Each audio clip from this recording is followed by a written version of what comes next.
Hey everybody, welcome back to When Harry Met Board Games, where we feed our people with relatable content and our victory condition is your satisfaction. I'm Harry, and today we have another episode of Monday Metagaming. This is our monthly edition of this show, which basically we cover industry-wide board game related news. We also share some channel updates and announcements. And finally, we culminate with games that I played during the month. And especially I focus more on games that were new to me or perhaps new to my wife Lily. So let's get straight off with the news for today. And there are lots of news items. So first of all, we have the announcement of a game known as Monasterium. And Monasterium catches my attention because basically in this game, players are taking the role of cathedral deans who are bringing in novices into their monasteries.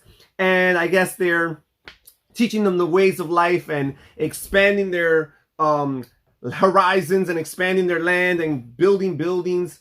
Really generic medieval theme that I tend to actually gravitate towards. But also, it seems like there's some interesting dice mechanisms in this game, perhaps even dice placement. So that catches my attention. The graphic design looks interesting and neat. So that's one game that I'm announcing for today. Another new game that I read about was Anno 1800, designed by Martin Wallace. And I've enjoyed the few Martin Wallace games that I have played. So this is catching my attention here. You're building your own island. It's a city building type of game, card-based city building. With a little bit of a racing element, I guess being the first player to build your city. So that sounds cool. I like city building. I like card-based games. And again, Martin Wallace, so far, the few designs of his that I've tried have been relatively successful. All right, so the next game really catches my attention. It's called Switch and Signal. And this is designed by David Thompson, the designer of Undaunted, which I have not played Undaunted, but I'm very curious about it. A war-themed deck building game. Sounds really, really interesting to me. So I have a good idea that I'm going to like it. So this game, Switch and Signal, is a train theme game, another theme that I highly enjoy.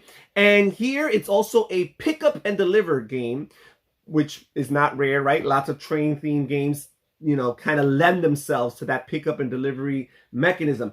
What's interesting about this is that this is a cooperative pickup and deliver game. And there's not too many of those out there. And there's not any that I can think of that are just a straight up train theme pickup and delivery game that also happens to be a co-op game. So that sounds very fascinating to me because I do enjoy pickup and delivery. I do enjoy train theme games. And I do enjoy cooperative games. So I think I have a good chance of liking this one. And finally, the last game that I will be announcing for the news segment of the this show is called Beyond the Sun. And this is put out by Rio Grande Games, and this is a space civilization game. From what I've seen, the few images that I've seen, it looks a little bit abstracted, but rightly so, because this is a worker placement, pure, straight up Euro space civilization style of game. And there are not many of those out there. There are some hybrids out there that some people might say are Euros because they're not pure Ameritrash. But this looks like it's a through and through Euro style game with a space civilization theme put out by Rio Grande of all companies. And that sounds very interesting to me. So that is all for the board game news. Now we are going to move on to the channel announcements. So the first game I am going to announce, the first thing I'm going to announce for our channel is the new subscribers. We have 53 new subscribers in the last 4 weeks. Now, there have been some casualties. We have lost 3 subscribers in the last 4 weeks. But that still gives us a net of positive 50 subscribers, bringing our total as a channel up to 261 subscribers. Moreover, our views as a channel went up by 4,500 views in the last 4 weeks. That's over 1,000 views a week. And that brings us to a grand total of 18,420 views. Thank you guys so much for the love and support you've shown this channel. I am humbled and just so grateful, and do not take for granted any single one of your views, likes, and subscriptions.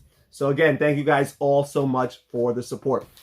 Now we're gonna move on. That's it for channel announcement. We're gonna move on to games that I played this month, and it was a pretty good month for gaming for me this month. Lots of gaming. You know, we've kind of tried to transition back into a little bit of normalcy despite all that's going on in the world, and have a few more people over and visit a few more people.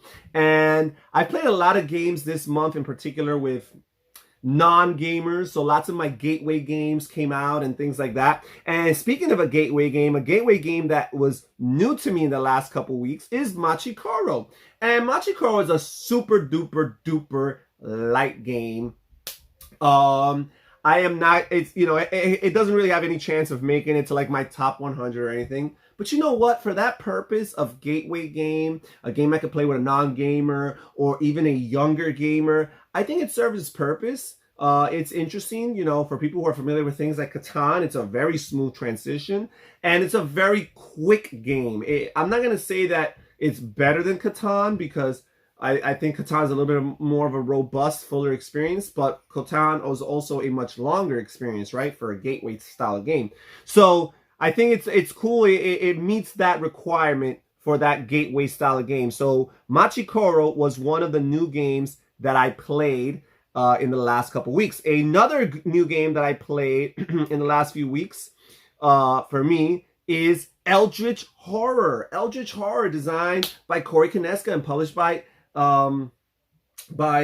Fantasy Flight Games. Wonderful game, amazing game, cooperative themed game where players take on the role of different investigators, and they're trying to close all these portals all over the world. It's a map of the world is the board. It's a global scale type of game, and these portals, these gates, represent a tear in the fabric of reality from which ancient ones from all other dimensions can break into our reality and ultimately take over our world, and we're trying to stop that. And there's a bunch of baddies and monsters that you're fighting along the way, and you're picking up assets and weapons and items and equipment in order to level up your character. Lots of cool, nice, neat skill checks with dice rolling, but I find it to be cool relative to the different character attributes for each of the different investigators. Really cool game, lots of variety as far as the different investigators, the different monsters, the different ancient ones. Also, the different encounter cards, because all the encounter cards are basically like the storyline of the game. It's a very story-driven game. And based on whether you're in a city or you're in the country or wherever you are, what continent you're on, all of these things determine what encounter cards you pick up, what part of the encounter card you read, what part of the encounter card you resolve. Really cool, really immersive experience. It is a little bit of a longer game. It is a little bit luck-based, typical Ameritrash, but it scratches that itch for that kind of dungeon crawler adventure type game. So yeah, that was Eldritch Horror. Another new game for me this month was the Star Trek Expeditions cooperative game by Reiner Knizia.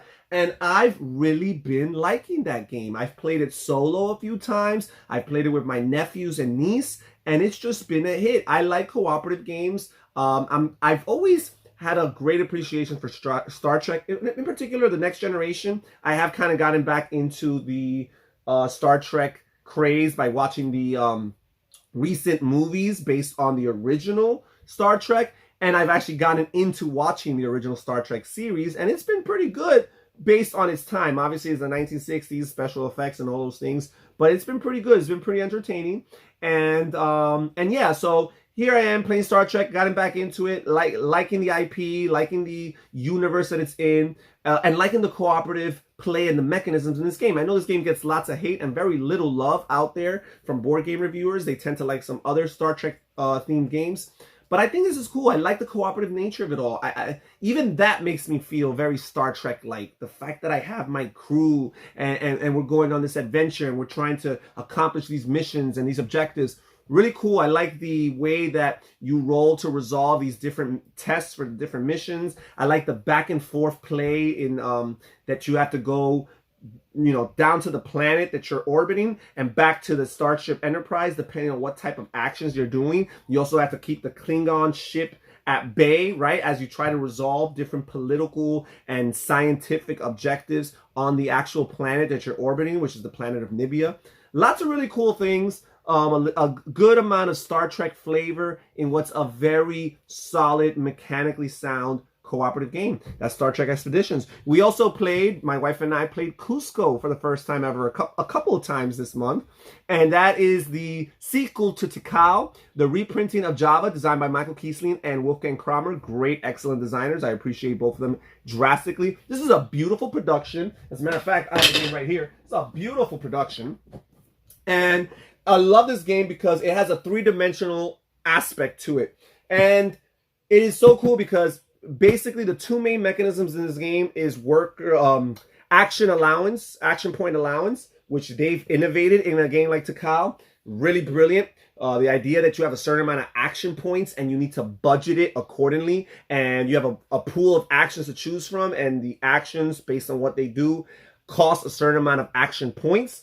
Really neat idea. Really fascinated by that. But it also has area majority. And I like area majority. But the idea with area majority here is that it's the player who has the most people, in this case the Inca tribe members, that are at the highest level within a given city, right? So you're trying to have the majority in different cities and or villages, right? Once they have a temple, they become a city.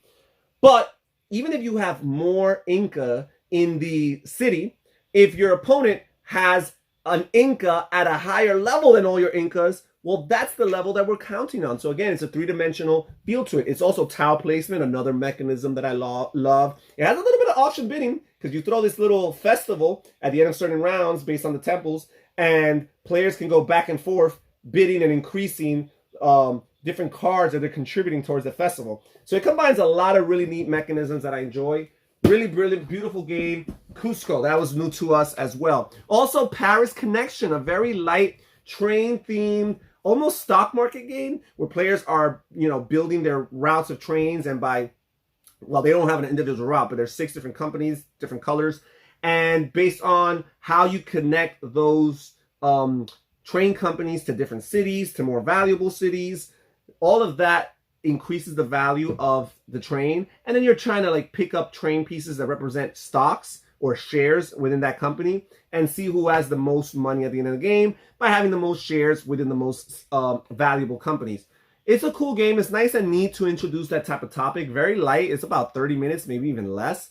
And I played it a few times, and it seems like every game plays very similarly, where by the end of the game, only 3 companies are really worth it. And pretty much every opponent has just those 3 shares. And if you're stuck with a share that's outside of those 3, then you pretty much have lost the game. It's cool for that introductory level, very gateway-like, and again, maybe as a stepping stone to heavier stock market type train-themed games. So that was Paris Connection. Also played Wisdom of Solomon, a Bible-themed worker placement, route network building, resource management game. That's a mouthful.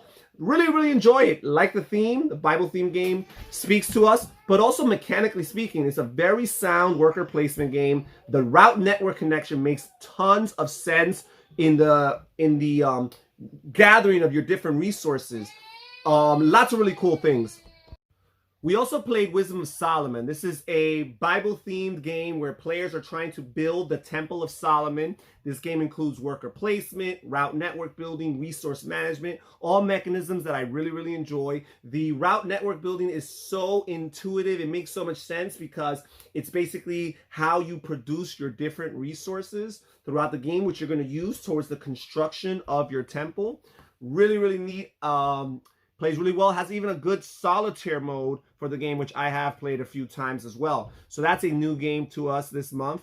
Also, I played Werewords, which is a party game where players take on the role of different villagers. One player is the werewolf, one player is the mayor. You're trying to give clues, but you're trying to make the villagers guess a specific word. But the werewolf doesn't want them to guess the word, or at least he wants to figure out who the seer is in the crowd in order to ultimately win the game. And finally, the last new game that I played this month was Roombound 2nd Edition, which I already loved. Roombound 3rd Edition, was able to get this game for a great price, brought it to the table and played it. And guess what? I do plan on making very soon a comparison video where I compare and contrast Roombound 2nd Edition and Roombound 3rd Edition, highlighting their major differences and ultimately telling you which one I believe to be the better edition. Because the argument within the industry is that one is usually better than the other, right? It's not an interchangeable thing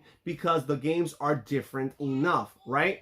So that is it for all the new games that I played this month. That's it for today's episode of Monday Metagaming. Thank you so much for joining us here at When Harry Met Board Games. Comment down below. Tell me what you think about the news, the channel announcements, and even my new plays. And I will catch you guys later. Thank you so much for joining us here When Harry Met Board Games. This is Harry saying take care, everybody. Stay safe, stay healthy, and have fun gaming. Bye-bye.